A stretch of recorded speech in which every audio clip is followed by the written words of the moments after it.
ನಮಸ್ಕಾರ ಸ್ನೇಹಿತರೆ, ಎಲ್ಲರಿಗೂ ಆಸಕ್ತಿ ಅಕಾಡೆಮಿ ಯೂಟ್ಯೂಬ್ ಚಾನಲ್ಗೆ ಸ್ವಾಗತ. ಸೊ ಇವತ್ತಿನ ವಿಶೇಷ ಏನಪ್ಪ ಅಂದರೆ, ನಿಮ್ಗೆ ಗೊತ್ತಿದೆ ಆಲ್ರೆಡಿ, ನೀವು ವೆಯ್ಟ್ ಮಾಡ್ತಿರೋ ಹಾಗೆ ಸೆಕೆಂಡ್ PUC ರಿಸಲ್ಟ್ಸ್ ಡೇಟನ್ನು ಅನೌನ್ಸ್ ಮಾಡಿದ್ದಾರೆ. ಸೊ ಯಾವತ್ತು ಸೆಕೆಂಡ್ PUC ರಿಸಲ್ಟ್ಸನ್ನು ಅನೌನ್ಸ್ ಮಾಡ್ತಾರೆ ಅಂತ ಅಂದ್ಬಿಟ್ಟು ನಾನು ಲಾಸ್ಟ್ ವಿಡಿಯೋದಲ್ಲೇ ನಿಮಗೆ ಹೇಳಿದ್ದೆ. 9ನೇ ತಾರೀಕು ನಿಮಗೆ ಸಂಜೆ ನಿಮಗೆ ಸೆಕೆಂಡ್ PUC ರಿಸಲ್ಟ್ಸನ್ನು ರಿಲೀಸ್ ಮಾಡ್ತಾರೆ ಅಂತ, ಅಥವಾ 9ನೇ ತಾರೀಕು ರಿಲೀಸ್ ಮಾಡ್ತಾರೆ ಅಂತ ಹೇಳಿದ್ದೆ. ಸೊ ಈಗ ನೋಡ್ತಿರ್ಬೋದು ನೀವು, 9ನೇ ತಾರೀಕು ನಿಮ್ಮ ಸೆಕೆಂಡ್ PUC ರಿಸಲ್ಟ್ಸ್ ರಿಲೀಸ್ ಆಗ್ತಾ ಇದೆ. ಸೊ 9ನೇ ತಾರೀಕು ಮಧ್ಯಾಹ್ನ 3 ಗಂಟೆ ಮೇಲೆ ನಿಮ್ಮ ರಿಸಲ್ಟ್ಸ್ ಅವೈಲಬಿಲಿಟಿ ಇರುತ್ತೆ.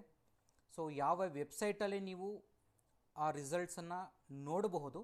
ಜೊತೆಗೆ ಈ ವರ್ಷದ ಎಕ್ಸ್ಟ್ರಾ ಅಡಿಷನಲ್ ಥಿಂಗ್ ಏನಪ್ಪ ಅಂತಂದರೆ, ನಿಮ್ಮ ಮಾರ್ಕ್ಸ್ ಕಾರ್ಡನ್ನು ಡಿಜಿಲಾಕರಲ್ಲಿ ನೀವು ಡೌನ್ಲೋಡ್ ಮಾಡ್ಕೋಬಹುದು. ಸೊ ಫಸ್ಟನೇದಾಗಿ ರಿಸಲ್ಟ್ಸ್ಗೆ ಬರೋಣ, ಅದಾದ ನಂತರ ಈ ಮಾರ್ಕ್ಸ್ ಕಾರ್ಡಿನ ಬಗ್ಗೆ ಬರೋಣ.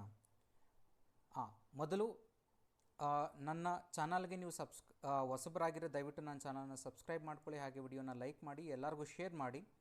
ಇದೇ ಥರದ ಇನ್ನಷ್ಟು ಇನ್ಫಾರ್ಮೇಷನ್ ನಾನು ನಿಮಗೆ ಕೊಡ್ತಾನೆ ಇರ್ತೀನಿ. ಹಾಗಾಗಿರೋದ್ರಿಂದ ನನ್ನದೊಂದು 2 ವಾಟ್ಸಪ್ ಚಾನಲ್ ಮತ್ತು ಟೆಲಿಗ್ರಾಮ್ ಚಾನಲಿನ ಲಿಂಕು 2 ಡಿಸ್ಕ್ರಿಪ್ಷನ್ ಬಾಕ್ಸಲ್ಲಿ ಹಾಕಿರ್ತೀನಿ. ಸೊ ಅದನ್ನು ಜಾಯ್ನ್ ಆಗಿ, ಅದರ ಯಾವುದೇ ಇನ್ಫಾರ್ಮೇಷನ್ ಬಂದರೂ ಸಹ ನಿಮಗೆ ಪಾಸ್ ಮಾಡ್ತಿರ್ತೀನಿ. ಮೊದಲನೇದಾಗಿ ಫಲಿತಾಂಶದ ಬಗ್ಗೆ ಬರೋದಾದರೆ, ನೀವು ನೋಡ್ತಿರ್ಬೋದು, ನಿಮ್ಮ ಸ್ಕ್ರೀನ್ ಮೇಲೆ ಕಾಣಿಸ್ತಾ ಇದೆ, KARRESULTS.nic.in ಕರ್ನಾಟಕ results.nic.in ಲಿಂಕ್ ಮೇಲೆ ಕ್ಲಿಕ್ ಮಾಡಿ ನೀವು ರಿಸಲ್ಟ್ಸನ್ನು ಡೌನ್ಲೋಡ್ ಮಾಡ್ಕೋಬಹುದು. ಅಲ್ಲಿ ಬರುತ್ತೆ, ನಿಮಗೆ ರಿಸಲ್ಟ್ ಶೀಟ್ ಬರುತ್ತೆ. ಹಾಗೆ ಮೊಬೈಲ್ ಆ್ಯಪು ಒಂದಿದೆ, ನೀವು ನೋಡ್ಬೋದು ಸ್ಕ್ರೀನ್ ಮೇಲೆ ಬರ್ತಾ ಇದೆ, ಕರ್ನಾಟಕ ಒನ್ ಮೊಬೈಲ್ ಆ್ಯಪ್ ಅಂತ. ಕರ್ನಾಟಕ ಒನ್ ಮೊಬೈಲ್ ಆ್ಯಪಲ್ಲೂ ಸಹ ನಿಮ್ಮ ರಿಸಲ್ಟ್ಸನ್ನು ನೋಡಬಹುದಾಗಿದೆ.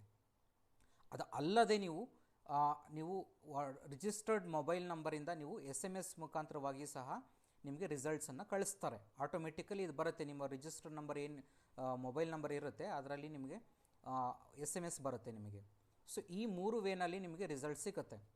ನೆಕ್ಸ್ಟು ಇದಾದ ನಂತರ ಮಾರ್ಕ್ಸ್ ಕಾರ್ಡ್ ಬಗ್ಗೆ ಮಾತಾಡೋದಾದರೆ, ನಿಮ್ಗೆ ಗೊತ್ತಿದೆ, ಮಾರ್ಕ್ಸ್ ಕಾರ್ಡ್ ನಿಮಗೆ ಕಾಲೇಜಲ್ಲಿ ಅವೈಲಬಿಲಿಟಿ ಇರುತ್ತೆ. ಮಾರ್ಕ್ಸ್ ಕಾರ್ಡು ಜೊತೆಗೆ ಡಿಜಿಲಾಕರ್ ಅಂತ ಬರುತ್ತೆ ಒಂದು ಆ್ಯಪ್, ನೀವು ನೋಡ್ಬೋದು ಸ್ಕ್ರೀನ್ ಮೇಲೆ ಕಾಣಿಸ್ತಾ ಇದೆ, ಡಿಜಿಲಾಕರ್ ಅಂತ. ಸೊ ಈ ಡಿಜಿಲಾಕರ್ ಆ್ಯಪಲ್ಲಿ ಹೋಗಿ ನೀವು ಡೌನ್ಲೋಡ್ ಮಾಡ್ಕೋಬೋದು. ಇದು ಪರ್ಮನೆಂಟಾಗಿ ನೀವು ಡಾಕ್ಯುಮೆಂಟ್ಸನ್ನು ನೀವು ಇಟ್ಕೋಬೋದು. ಯಾಕಂದರೆ ನೆಕ್ಸ್ಟ್ ಫರ್ದರ್ ಯಾವುದೇ ಎಜುಕೇಷನ್ಗೆ ಎಲ್ಲೇ ಬೇಕಾದ್ರೂ ನೀವು ಈ ಡಿಜಿಲಾಕರಲ್ಲಿರೋದನ್ನು ನೀವು ಅಕ್ಸೆಸ್ ಕೊಟ್ಟರೆ ಆಟೋಮೆಟಿಕಲ್ ಅದು ವೆರಿಫಿಕೇಷನ್ ಆಗುತ್ತೆ.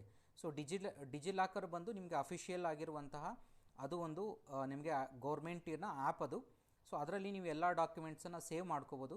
ಅದು ನಿಮ್ಮ 10th marks card, PUC marks card ಅಷ್ಟೇ ಅಲ್ಲ, ನಿಮ್ಮ ಫರ್ದರ್ ಯಾವುದೇ ಎಜುಕೇಷನಿನ ಮಾರ್ಕ್ಸ್ ಕಾರ್ಡು ಸಹ ಅದರಲ್ಲಿ ನೀವು ಸ್ಟೋರ್ ಮಾಡ್ಕೋಬೋದು. ಜಸ್ಟ್ ನಿಮ್ಮ ರಿಜಿಸ್ಟರ್ಡ್ ನಂಬರನ್ನು ಎಂಟ್ರಿ ಮಾಡಿದ್ರೆ ಸಾಕು, ಆಟೋಮೆಟಿಕಲಿ ಡಿಸ್ಪ್ಲೇ ಆಗುತ್ತೆ ರಿಸಲ್ಟ್ ಶೀಟು. ಸೊ ಅದನ್ನು ನೀವು ಸೇವ್ ಮಾಡಿ ಇಟ್ಕೊಳ್ಳಿ.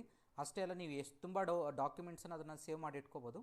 ನಿಮಗೆ ಫರ್ದರ್ ಯಾವುದೇ ಗೌರ್ಮೆಂಟಲ್ಲಿ ನೀವು ನೆಕ್ಸ್ಟ್ ಯಾವುದೇ ಈಗ ಎಕ್ಸಾಮ್ ಬರೆಯೋಕ್ಕೆ ಹೋಗ್ತೀರಾ, ಅದರಲ್ಲಿ ನೀವು ಬೇಕಾದ್ರೆ ಇದನ್ನು ನಂಬರ್ನ ಹಾಕಿದ್ರೆ ಸಾಕು, ಡಿಜಿಟಲ್ ಲಾಕರನ್ನು ಕನೆಕ್ಟಿವಿಟಿ ಕೊಟ್ಟರೆ ಸಾಕು, ಆಟೋಮೆಟಿಕಲ್ ಅದು ವೆರಿಫೈ ಆಗಿಬಿಡುತ್ತೆ. ನೀವು ಸಪ್ರೇಟಾಗಿ ನೀವು ಮಾಡ್ತಿದ್ರಲ್ಲ, ಈಗ ನೋಡ್ತಿರ್ಬೋದು, ಈಗ ಕೆಲವೊಂದು ಡಾಕ್ಯುಮೆಂಟ್ ವೆರಿಫಿಕೇಷನ್ ಎಲ್ಲ ಮಾಡಿಸ್ತಿದ್ದೀರಲ್ವಾ, ಆ ಥರ ವೆರಿಫಿಕೇಷನ್ ರಿಕ್ವೈರ್ಮೆಂಟ್ ಇರೋದಿಲ್ಲ. ಆಗ ಆಟೋಮೆಟಿಕಲಿ ಅದು ವೆರಿಫೈ ಆಗಿಬಿಡುತ್ತೆ. ಸೊ ಹಾಗಾಗಿರೋದು, ಮತ್ತು ಯಾವ ಥರ ಅದನ್ನು ಡೌನ್ಲೋಡ್ ಮಾಡ್ಕೊಳ್ಳೋದು ಡಿಜಿಲಾಕರ್ ಮುಖಾಂತರವಾಗಿ ಅಂದ್ಬಿಟ್ಟು ಒಂದು ವಿಡಿಯೋ ಸಹ ಇದೆ. ಆ ವಿಡಿಯೋನ ಗೌರ್ಮೆಂಟ್ ವಿಡಿಯೋ ಇದು. ಸೊ ಅದು ಲಿಂಕನ್ನು ಸಹ ನಾನು ಡಿಸ್ಕ್ರಿಪ್ಷನ್ ಬಾಕ್ಸಲ್ಲಿ ಹಾಕಿರ್ತೀನಿ, ಮತ್ತು ನಿಮಗೆ ಡಿಸ್ಪ್ಲೇ ಮೇಲೆ ಕಾಣಿಸ್ತಿದೆಯಲ್ವಾ. ಸೊ ಆ ಲಿಂಕ್ ಮೇಲೆ ಕ್ಲಿಕ್ ಮಾಡಿಕೊಂಡು, ಅದನ್ನು ಲಿಂಕನ್ನು ಡಿಸ್ಕ್ರಿಪ್ಷನ್ ಬಾಕ್ಸಲ್ಲಿ ಹಾಕಿರ್ತೀನಿ, ಕ್ಲಿಕ್ ಮಾಡಿ. ಸೊ ಆ ವಿಡಿಯೋನ ಚೆಕ್ ಮಾಡ್ಕೊಳ್ಳಿ, ಯಾವ ಥರ ನೀವು ವಿಡಿಯೋನ ಅಂದರೆ ಈ ಡಿಜಿಟಲ್ ಲಾಕರ್ ಆ್ಯಪಲ್ಲಿ ನಿಮ್ಮ ಮಾರ್ಕ್ಸ್ ಶೀಟನ್ನು ಯಾವ ಥರ ಡೌನ್ಲೋಡ್ ಮಾಡ್ಕೋಬೇಕು ಅಂತಂದ್ಬಿಟ್ಟು ಅವೈಲಬಿಲಿಟಿ ಇರುತ್ತೆ. ಸೊ ಇಷ್ಟಾಯಿತು ನಿಮ್ಮ ರಿಸಲ್ಟ್ಸ್ ಬಗ್ಗೆ. ಸೊ ಮಾರ್ಕ್ಸ್ ಕಾರ್ಡನ್ನು ಒಳ್ಳೆ ರಿಸಲ್ಟ್ಸ್ ಬಂದಿರುತ್ತೆ ಅಂದ್ಕೊಂಡಿರ್ತೀನಿ ಎಲ್ಲರದ್ದು. ಸೊ ಎಲ್ಲರಿಗೂ ಒಳ್ಳೆ ರಿಸಲ್ಟ್ಸ್ ಬರಲಿ ಅಂತ ನಾನು ದೇವರಲ್ಲಿ ಕೇಳ್ಕೊಳ್ತಿದ್ದೀನಿ. Thank you all.